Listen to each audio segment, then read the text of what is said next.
안녕하세요. 진동리프로입니다. 자, 오늘 농심배에서 사상 초유의 사건이 있었죠. 지금 이제 그 박정환 구단과 판팅이 구단의 대국에서 지금 이제 흙이 때리는 장면인데, 박정환 구단이 초읽기 상황에서 8, 9으로 넘어가는 무렵에 여기를 단수를 쳤는데, 이 단수가 이제 착수가 되지 않으면서 시간패를 당했습니다. 시간패를 당해가지고 이제 그 한국, 일본, 중국의 심판들이 합의를 해서 이걸 이제 제대국을 하기로 합의를 했었죠. 굉장히 이제 박정환 구단으로서는 안타까운 일입니다. 현재 형세가 박정환 구단이 95%가 나올 정도로 승리가 유력한 상황이었기 때문에 상당히 박정환 구단으로서는 아까울 텐데, 자, 과연 지금 이제 이게 규정에 맞는지, 그리고 어떠한 문제점이 있는지 한번 살펴보도록 할게요. 자, 우선 한국견에 제가 들어가 봤습니다. 저도 한국견은 심판이기 때문에 여기 규정에 대해서 조금은 알고 있는 편인데 다시 한번 찾아봤는데요. 다른 규정은 그렇게 중요하지 않고, 지금 이제 보시면 19조 기타에 무승부가 발생한 경우 반드시 당일 제대국을 통해 승부를 결정한다. 제대국의 제한 시간은 각 대국자의 남은 시간으로 한다라고 되어 있습니다. 그러니까 이제 무승부가 발생한 경우에 이제 보통 당일 제대국을 해야 되는데 내일 10시에 대국을 하기로 했거든요. 그러니까 이게 이제 원래는 오늘 둬야 되는데 오늘 둘 수가 없는 상황이라고 판단을 해서 내일로 미룬 것이 아닌가 생각이 되고요. 제대국의 제한 시간을 이 규정대로라면 각 대국자의 남은 시간으로 해야 되는데, 이거는 이제 왜 이게 이제 내일은 1시간 그대로 진행을 하기 때문에 이것은 무슨 기준으로 그냥 그대로 시간을 줘서 하는지는 정확히 잘 모르겠습니다. 정확히 잘 모르겠고, 자, 그리고 이게 이제 인터넷 대국이기 때문에 이제 문제가 발생할 경우 어떻게 하기로 했었는지 그거에 대해서 사이버로에 들어가니까 이거에 관련된 뉴스가 나와 있더라고요. 자, 보시면 20일 한국과 중국을 연결해 온라인으로 진행한 20일의 농심신라면배, 박정환이 마우스를 클릭하였음에도 착수가 되지 않아 규정대로 제대국을 하기로, 보통의 시간승이 아니어서 비디오 판독을 거쳐서 3개국 심판이 논의한 결과 제대국을 하기로 최종 합의했다.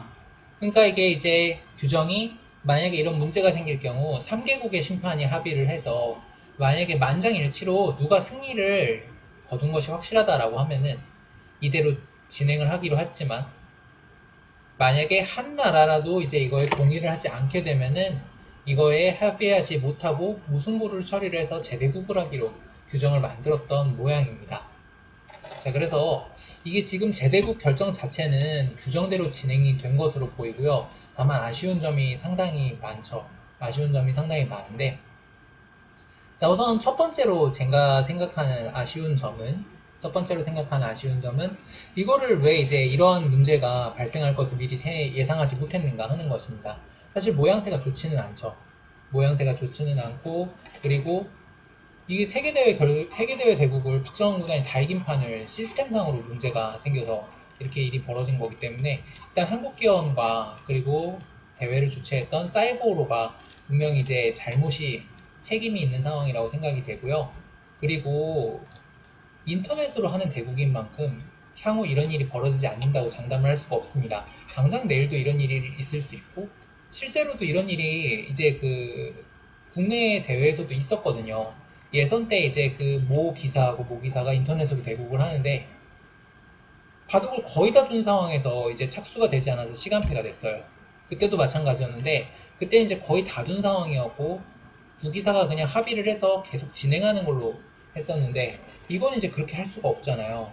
그래서 제 생각은 일단 본선 대국이라도 앞으로 이제 대국을 많이 하니까 이걸 이제 뭐 바둑판으로 두는 화상 대국을 한다거나 아니면은 이제 알파고 때처럼 대국자는 바둑판으로 두고 그 다음에 대리 이제 대국자가 뭐 인터넷으로 눌러준다거나 하는 방식이 필요하지 않을까 생각이 되고요.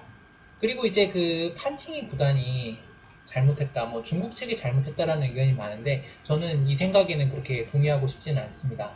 사실 또 어떻게 보면은 판팅이 구단이 잘못한 건 없잖아요. 이거를 뭐 졌다고 뭐 나갈 수도 없는 상황이고 단체전이니까 뭐 진 게 거의 뭐 많이 불리한 상황이긴 하지만 이걸 그대로 기권할 수도 없는 상황이고, 그래서 사실은 한국기원과 오로의 문제가 가장 크지 않나 하는 생각이 듭니다. 그리고 박정환 구단으로서는 내일 대국이 정말 문제입니다. 내일 대국이 진짜 문제죠. 이게 1시간짜리 대국이기 때문에 4시간 정도 혹은 5시간까지 각오를 해야 되는 대국인데, 초읽기까지 합한다면요. 이걸 이렇게 강한 상대들을 상대로 더블헤더를 둘 수 있을지 참 걱정이 됩니다. 웬만하면은 하루 좀 일정을 미뤄줬으면 좋겠는데 그게 마땅치 않은 모양입니다. 자, 그래서 좀 아쉽게 됐지만 박정환 구단 내일도 잘 도줬으면 좋겠고요. 그리고 규정은 분명히 조금 고쳐져서 이런 일이 벌어지지 않게끔 대책이 마련돼야 된다고 생각을 합니다. 자, 지금 제가 이제 방금 영상을 찍고 나서 중국 쪽에 이제 무슨 소식이 없나 다시 찾아봤는데, 제한 시간에 관한 것은 여기 중국의 기사가 나와 있네요. 한국 기사에는 제가 발견을 못했는데 지금 정확하게 규정대로 진행이 된 것 같습니다. 보시면 중국 기사에 지금 정확히 나와 있는데요. 이제 이 판의 시합은 8월 20일 오전 9시에 진행을 하며, 중국 시간 오전 9시이기 때문에 한국 시간 10시가 맞습니다. 그리고 각 1분 1회의 초읽기로 진행이 된다. 그리고 규정대로 진행이 된 거네요. 이렇게 된다면 내일 이제 박정환 구단 그나마 체력의 부담을 좀 덜 수는 있겠습니다. 그 이제 규정대로 원래 남아있었던 1분 1회 초읽기로 진행이 된다면 그나마 이제 속기로 진행이 되니까 나은 거죠. 속기로 진행이 되니까 나은 거고, 이 판이 끝나면 이제 그 14시부터, 그러니까 한국 시간으로는 3시가 되겠습니다. 한국 3시부터 박정환 구단이 이긴다면은 이제 그 기다리고 있는 시에어라오 구단이랑 대국을 한다고 합니다. 그나마 다행이네요. 이제 체력적인 부담은 덜 수 있을 것 같고, 내일 이제 그 심리적으로 이게 이제 억울하다라는 그런 거 떨쳐내고 잘 해결했으면 좋겠고요. 또 하나, 박정환 구단 만약에 이런 일에 인터뷰를 할 일이 있을 때 이제 성격상 이런 말 할 것 같아요. 또 제가 이제 실수를 해서 팬분들에게 심려를 끼쳐드려서 그런 말 하지 말고 모두 이제 박정환 구단 잘못 아니라는 거 알고 있으니까 그냥 당당하게 인터뷰를 해줬으면 좋겠습니다. 자, 내일도 화이팅입니다.